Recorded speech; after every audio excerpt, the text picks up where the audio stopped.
Chapter 9. The Dream of Raphael. Sienna was waiting for her earlier that day, the patient before Rose was sick, and that gave them more time to spend in her session. And she needed that time to tell Sienna about everything that happened the day before. The greatest concern was about the unanswered text message and what that could do with Rose's sensitive emotions. "I am fine, Sienna. I know you are worried about it, and I would be too if I was in your place. But I am stronger now, and I can take another rejection. In the end, nothing changed. Alex still hates me, and he is making it clear. Is that bitterness that I hear, Rose? Don't do this to yourself. It is not a rejection. It is silence. And that says more about him than about yourself." Sienna answered. "What do you mean?" "Let's say he has feelings for you. But he doesn't feel prepared. He could be having doubts, second thoughts, unsure about what he wants.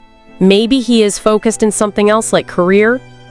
Maybe he isn't mature enough to commit, and he doesn't want to shut that door, telling you to leave him alone. Maybe he is an asshole, and his vanity makes him to appreciate your attention without caring for your well-being. Independently of what it is, it's about him and his impossibility to deal with the circumstances right now, and not about you," Sienna answered. She didn't want Rose to hate the guy or whatever, and being in the same scale but different poles, Rose could. The real purpose was to Rose stop seeing herself as someone disposable, worthless, because Sienna knew that Alex's rejection makes her to question herself, to feel guilty and insufficient. That was an old struggle, and rage wasn't going to help Rose now. "I see. Thanks, you always make me feel better," Rose answered. She was sad about Alex ignoring her, but there was nothing to be done about it. Rose was concerned about questioning herself and her sanity even more now that her mystical encounter with Alex was worthless for them to make peace in real life. "So, if you are ready, let's start," Sienna said, starting their process until Rose was fully relaxed and ready to dive into the lake. When Rose was ready, she sank. "What do you see?" Sienna asked. Rose was back to her past, standing beside her own body. The crow wings were broken and her expression was painful. So she really did it. She took her own life. But she was there, standing. She was fluid and light, and her pain didn't decrease. Something else happened. Rose was feeling guilty. She was feeling devastated about her children, left behind during her desperate action, and about everything that her action meant. She was dishonored. Rose committed the worst sin of all, and she had to pay. So somehow, her fluid body floated away from that place to a set of caves in the mountains. She got into the entrance, and there was a pit, very deep and dark. Rose threw herself inside it and crossed some sort of a membrane that imprisoned her inside the caves. There was all type of creatures inside, more or less material, and all lost in the dark. Rose found a leak of light, a small entrance in a side caves that would let some sunlight to shine inside it, and she stood there. She couldn't come out. There was another membrane, this one transparent, covering the hole and preventing people from escaping there. It was literally a prison, and Rose threw herself in there. She looked at her hand, and her wedding ring was there. She held it and called Alex's name. There was no answer. Wherever Alex was, she couldn't reach him from there, and she hoped that the ring was still connecting them.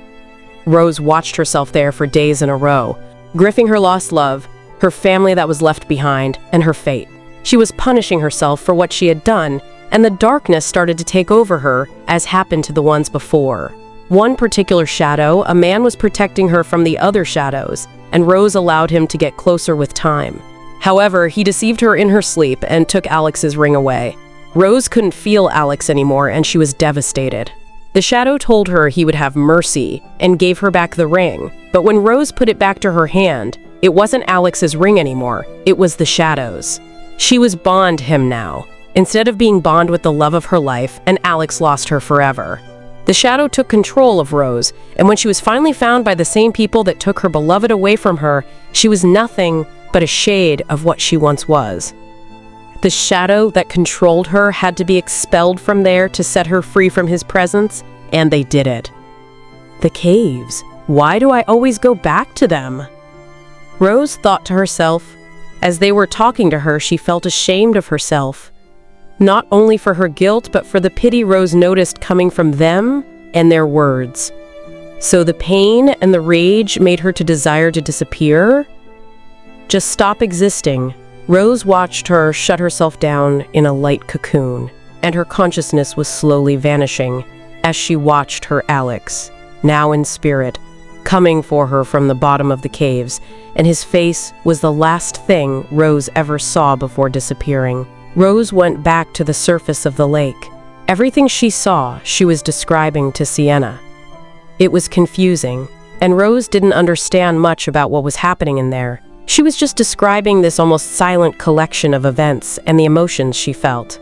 Sienna didn't want to disturb, so she only allowed Rose to talk, and for her, that was enough for the day. "Rose, can you swim back to the margin, please?" "Yes, wait, no." "I don't want to come back. Mikhail is here. He is in the margin. He is waving at me," Rose said, smiling. "Is he speaking to you?" Sienna asked, concerned. "No, he is mimicking something. I think he wants me to dive again." "Okay, I will do it," Rose said, sinking again in the lake before Sienna could say anything. Rose was in a dark place.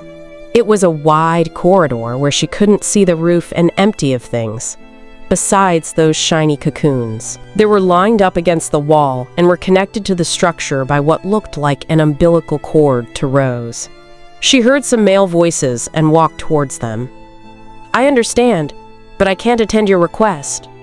It was Mikhail. He had his hand over one of the cocoon and was talking to two men that Rose recognized as the ones that found her in the cave, their leaders. "She doesn't belong to this place. She has home and people that love her waiting for her return," the men said. "I heard you, but I work according to God's plans, and for some reason he wanted her to be here, in this planet.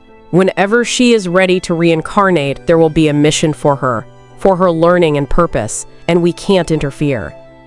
Mikhail told them kindly, while touching Rose's cocoon.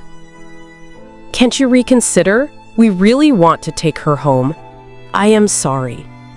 What I can do is ensure you she will be protected and guided. I will take care of her myself." Rose then understood who Mikhail was. "I will make sure she is safe and protected, and learning everything she has until it's time for her to return home. And when you come to pick her up, we will celebrate her recovery together," Mikhail told them. The men then walked away, leaving Rose's cocoon in there in the care of Mikhail. Rose then felt herself being dragged from that place and back to the surface of the lake. She looked around for Mikhail, but he wasn't there, so she let Sienna know she was ready to come back. Sienna was impressed once more about how things went in Rose's session, and the note she made about researching other people that can do similar things became a priority. "Rose, honey, how do you feel?" "Honestly, I am just fine. I think I wanted to start over, and God gave me the opportunity." "That's beautiful. But also, this is very confusing." "I don't know what I believe, and there aren't many explanations in general," Rose answered. "That true. Lots of unexplainable events, but curious and interesting." "And how do you feel about this, Mikhail?" "Safe. As before, I just feel safe when he is around me." "Sounds good. Let's focus on feeling okay the next days, keeping your stability, and please let me know if Alex texts you back," Sienna exclaimed. "He won't. We both know that, Sienna," Rose answered sadly. No, don't make this sad face. I won't take it.